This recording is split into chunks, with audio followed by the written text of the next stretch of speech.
అజయ్ గారు BSI cardiology అని కూడా మీరు ఇందాక చెప్పడం జరిగింది. దాని గురించి కొంచెం డీటెయిల్‌గా తెలుసుకోవాలనుంది. దాని గురించి. బీఎస్సీ కార్డియాలజీ అనేది ఇది 3 ఇయర్స్ కోర్స్ అండి. 1 ఇయర్ ఆఫ్ ఇంటర్న్‌షిప్ ఉంటుంది. ఈ బీఎస్సీ కార్డియాలజీలో వాళ్ళు హార్ట్ రిలేటెడ్ డిసీజెస్ గురించి చదువుతారు. అంటే ఈసీజీ కానివ్వండి, అంటే లైక్ ఎలక్ట్రోకార్డియోగ్రఫీ కానీ, ఎకోకార్డియోగ్రఫీ కానీ, క్యాథెటరైజేషన్ కానీ. ఇంకో పాయింట్ నేను యాడ్ చేయాలనుకుంటుంది ఏంటంటే మన యూనివర్సిటీలో ఓన్లీ కార్డియాలజీ ఒకటి నేర్పారండి. Even we have perfusion equipment.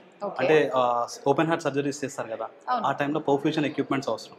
So ఆ పర్ఫ్యూషన్ ఎక్విప్మెంట్స్ కూడా ఉండడం వల్ల స్టూడెంట్కి BSc cardiology and perfusion technology ఈ రెండు నేర్పిస్తారు. అది వాళ్ళకి ఎక్స్ట్రా అడ్వాంటేజ్. చాలా యూనివర్సిటీస్లో ఏంటంటే బీఎస్సీ కార్డియాలజీ సపరేట్గా ఉండడం, పర్ఫ్యూషన్ సపరేట్గా ఉండడం ఇలా ఉంటుంది. సో ఇక్కడ వాళ్ళకి almost it's an integrated syllabus లాగా డిజైన్ చేస్తారు కోర్స్ కరికులం. సో అది ఎక్స్ట్రా అడ్వాంటేజ్.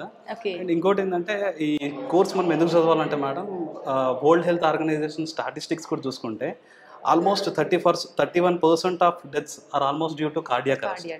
ఈవెన్ అది మనం కోవిడ్ తర్వాత కూడా చూస్తే చాలా పెరిగాయి యంగ్ పీపుల్లో కూడా. Young people and even like causes కూడా అన్నోన్ లాగా ఉన్నాయి. అంటే దేని వల్ల వస్తుందో కూడా తెలియట్లేదు.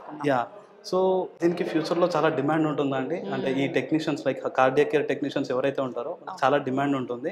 అండ్ ఖచ్చితంగా మళ్ళీ చెప్తున్నా, అటాచ్డ్ మెడికల్ కాలేజ్ ఉండాలి. సో ల్యాబ్స్ అనే ప్రాపర్గా ఉండి, లైక్ వాటికి ఎక్విప్మెంట్స్ ఉన్నాయనుకోండి, క్యాథెటరైజేషన్ ఇప్పుడు మనం క్యాథ్ ల్యాబ్ ముందు ఉన్నాం, ఈ క్యాథెటరైజేషన్ కానీ లైక్ ఈసీజీ కానీ 2D echo 3D echo ultrasound ఇలాంటి అన్ని స్కానింగ్ రిలేటెడ్ ఉన్నాయనుకోండి, వాళ్ళకి డైరెక్ట్ ప్రాక్టికల్ ఎక్స్పోజర్ వస్తుంది.